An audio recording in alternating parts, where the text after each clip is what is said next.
So glad you're joining me today. This is Pastor Greg Mayhorn, and I am coming to you from Freedom Word Church, wonderful church that I pastor. And if you're in Central Virginia, we would love to have you visit us. You can find out more about us at www.freedomword.org. So we hope that you will take advantage of that opportunity.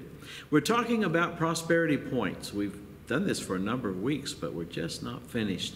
Today I want to take you to the book of Deuteronomy, chapter 8 and verse 18.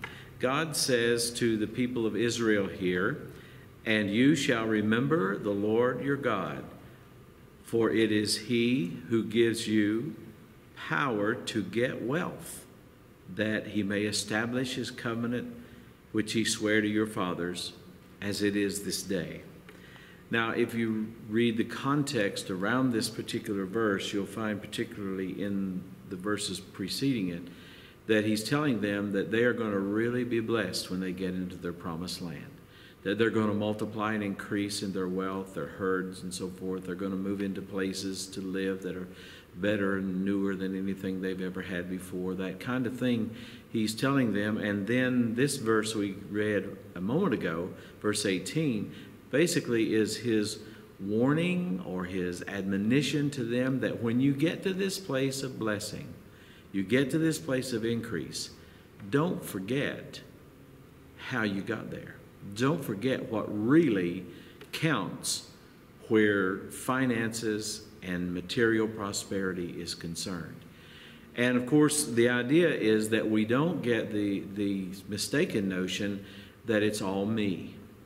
You see, one of the very paradoxical things, I guess we might say, about people and their attitudes about biblical prosperity is many times people will reject the idea of God wanting to prosper them for the other side of the coin, which is that they're doing it. And they'll tell you, I work for my stuff. I work hard and all of that. Well, you know, it's good to work, and that's something that God will honor and God will bless. But really, in the Bible, when we're blessed by God, we're not supposed to take all the credit for it. We're not supposed to go around telling everybody, I'm so smart, that's why I'm prosperous. I work so hard, that's why I'm prosperous. I am just so loyal and so faithful as an employee, and it's all about what I've done or what I am doing, that's why I'm prospering. That's not it. That's not what God teaches us at all. He tells us that when we assume the blessings of God that He brings into our lives, that we are to always remember that it is He who gives us the ability.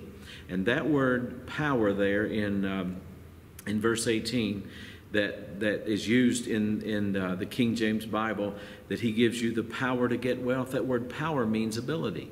It means adaptability. In other words, it's God who enables us, no matter what's going on in the world system, to be able to prosper. In spite of high interest rates, low interest rates, in spite of inflation that's high or relatively tame, regardless of who's in power politically, regardless of where we are on the earth, there is always a God way to prosper. And if we will seek Him first, and we will learn to listen and then obey, then His prosperity will become ours.